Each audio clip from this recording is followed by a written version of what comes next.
আর কয়েক ঘন্টার মধ্যেই আসতে চলেছে ঘূর্ণিঝড় রেমাল। ইতিমধ্যে পশ্চিমবঙ্গ সরকারের তরফ থেকে জারি করা হয়েছে সতর্কবার্তা। বিভিন্ন এলাকার পৌরসভাগুলিও সতর্কতা জারি করেছে। আসন্ন ঘূর্ণিঝড় রেমালের প্রভাব পড়বে হুগলি জেলাতেও। তাই পশ্চিমবঙ্গ সরকারের পরিবহন দপ্তরের নির্দেশানুসারে 27 তারিখ পর্যন্ত বন্ধ থাকবে ফেরি পরিষেবা এবং পরিবহন দপ্তরের পক্ষ থেকে চুঁচুড়া চন্দননগরের বিভিন্ন ফেরি পরিষেবা বন্ধ রাখা হচ্ছে, যার কারণে ফেরিপথের নিত্যযাত্রীরা কিছুটা সমস্যার সম্মুখীন হয়ে পড়েছে। Time Bangla live bureau report. Notice দেওয়া হয়ে গেছে অলরেডি। সকাল থেকে রাত্রি থেকে আমরা নোটিশ ফেলে দিয়েছি দুপারে যে প্রাকৃতিক দুর্যোগ, তার জন্য 3 দিন ঘাট বন্ধ থাকবে। দুর্যোগ কাটলে আমরা মঙ্গলবার থেকে ঘাট আবার নিরম পুনরায় চালু হবে। নাম নমেন মুখোপাধ্যায়।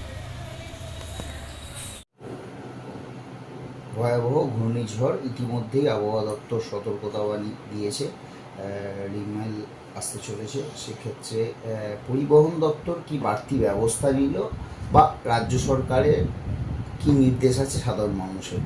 আপনারা দেখেছেন যখনই ইয়াস এসছে, আমফান এসছে, প্রাকৃতিক দুর্যোগ যখনই বাংলায় এসছে, তখনই বাংলার মুখ্যমন্ত্রী মমতা বন্দ্যোপাধ্যায় তার সমগ্র প্রশাসন নিয়ে মানুষের পাশে থেকেছে এবং সেই দুর্যোগ মোকাবিলার যাবতীয় সরকারি ব্যবস্থাপনা তিনি করেছেন। এবারও তাই রিমেল আসছে এবং যা আবহাওয়া দপ্তরের খবর তাতে রবিবার রাত্রিবেলার দিকে একটা ঝড় এবং বৃষ্টি এই পশ্চিমবঙ্গ এবং পশ্চিমবঙ্গের সাগর যে উপকূলবর্তী এলাকাগুলোতে আছে পড়বে।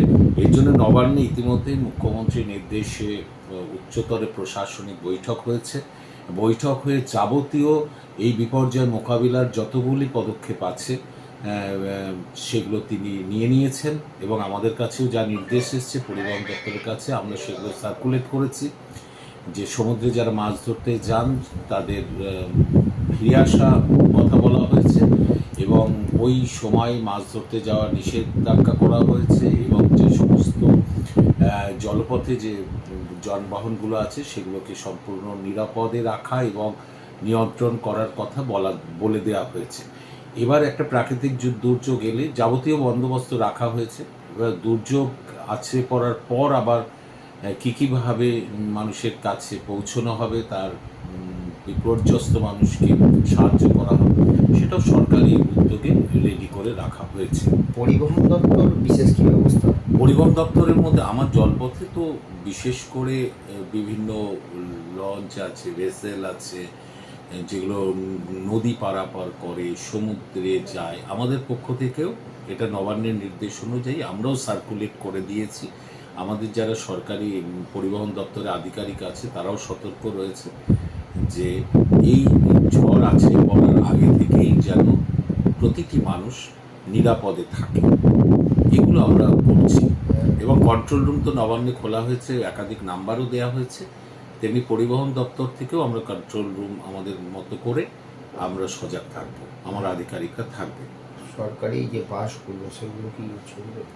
সরকারি বাস এটা তো হচ্ছে যতক্ষণ পর্যন্ত না আসছে ঝড় ততক্ষণ পর্যন্ত মানুষকে পরিবহন দিয়ে যেতে হবে। ঠিক তারপর যখন ঝড় আসবে, বৃষ্টি নামবে, তখন পরিস্থিতি অনুযায়ী থামতে হবে, এটাই স্বাভাবিক। কারণ প্রাকৃতিক দুর্যোগ তো প্রকৃতির উপরে নির্ভর করে, আমাদের উপর নির্ভর করে না। তারপরে আবার সেই দুর্যোগটা কাটলে মানুষ যে বিপর্যস্ত হয়ে আছে সেটার জন্য আমরা আবার ঝাঁপাবো কোথায় কী করা দরকার। জলপথ পরিবহন কবে থেকে কবে পর্যন্ত বন্ধ থাকার নির্দেশ?